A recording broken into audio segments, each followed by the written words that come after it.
Ah, hi. Ano ba yan, bro? Ang dami mong lamig, bro. Ano yung na-expect mo? Sa laki ba naman ng problema ko? Tol, wala kang choice. Kailangan mo si Ronnie. Hindi ko kasi kaya bigay yung gusto niya, bro. Bakit? May feelings ka na ulit para kay Andrea? Nung una kasi gusto ko lang magpakatatay kay Kenneth. Pero nung nakasama ko si Andrea, parang gusto ko mabuo yung pamilya namin. At feeling ko, ganun din siya. Bago niya malaman yung tungkol kay Ronnie. Sa tingin mo, Tol, tatanggapin pa ni Andrea yung tulong niyo kung sakali? Ewan ko. Kung hindi siya mapagbibigyan ng boss niyo. Si Victor? Oo. Pangutang daw siya dun eh. Bakit? Tol, kailangan mo pigilan si Andrea. Delikadong tao si Victor, Tol. Baka hindi pa hingi ng bayad.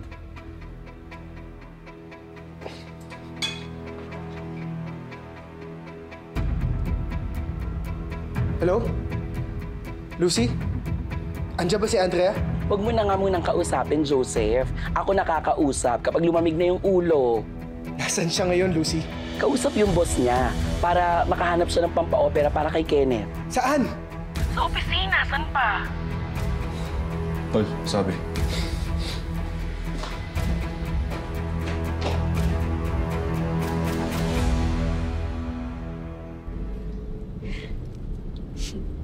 Nakuha ko na yung loob ng isang architect. Soon malalaman na natin yung mystery man ni Via.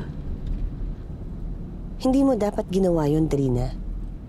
Ako lang mapapagkatiwalaan mo sa Pacifica. At least, mapapabilis na yung plano natin, Mommy. I told you, ako gagawa ng paraan kay Via. Huwag kang gagalaw ng hindi ko alam.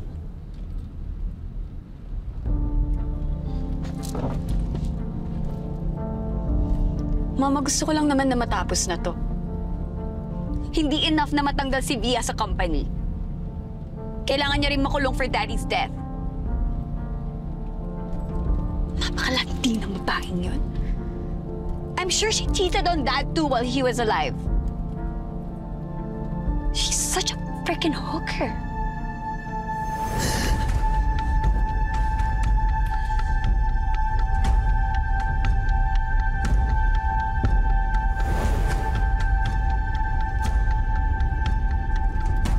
Be patient, Trina.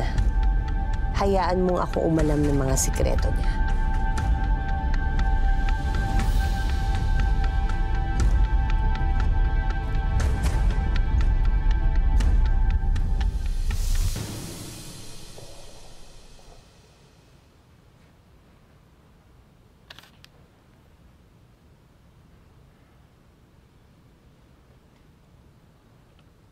Salamat, sir. Pipilitin ko po itong mabayaran agad. Andrea.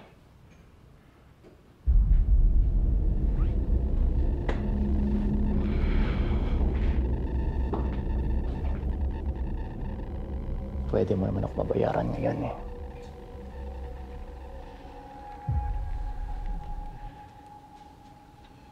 Kung yun pa yung hingin yung kapalit, hindi ko pa mapipigay.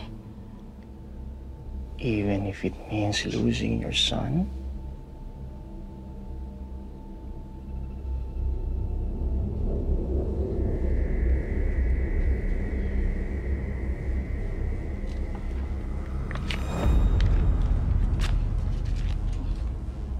Hindi ko po ililigtas yung anak ko sa masamang paraan. Tinatanggihan mo ang boss mo. Hindi na kita, boss. I quit. Sir! Pakibot! Bitawan mo ako! Sir! Bitawan mo ako! Ano ba? Sir! Bitawan mo ako! Sir! Nasasaktan ako! Bitawan mo ako! Sir! Sir! Tama na, sir! Tawan niyo ako! Ano ba? Sir! Pagawa mo, ha? Ayos ka! Bastos!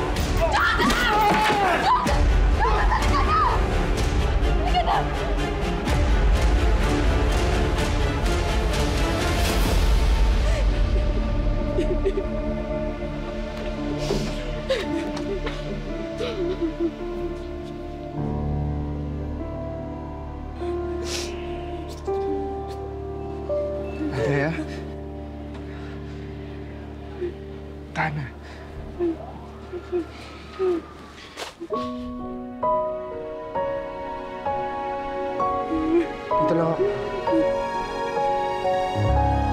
Dito lang ako. Sinubukan ko ngayon lumuhod sa panalangin. Baka sakali na lang mag-iba't lumihis ang ihip ng hangin.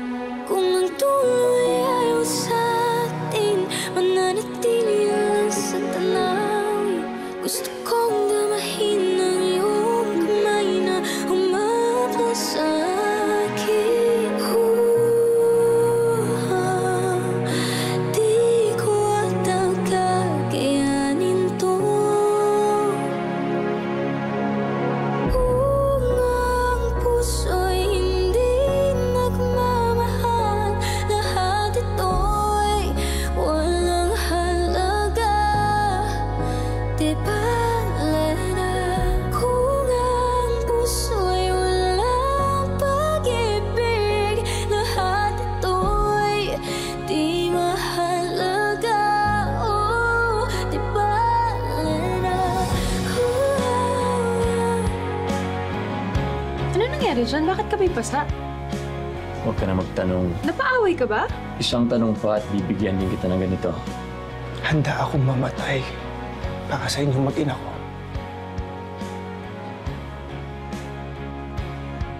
I-check mo sa security ang CCTV kagabi. Gusto kong malaman kung sino yung lalaking kasama ni Andrea. Lahat ng ito ay parte ng plano niyo laban sa akin. Sinungaling ka.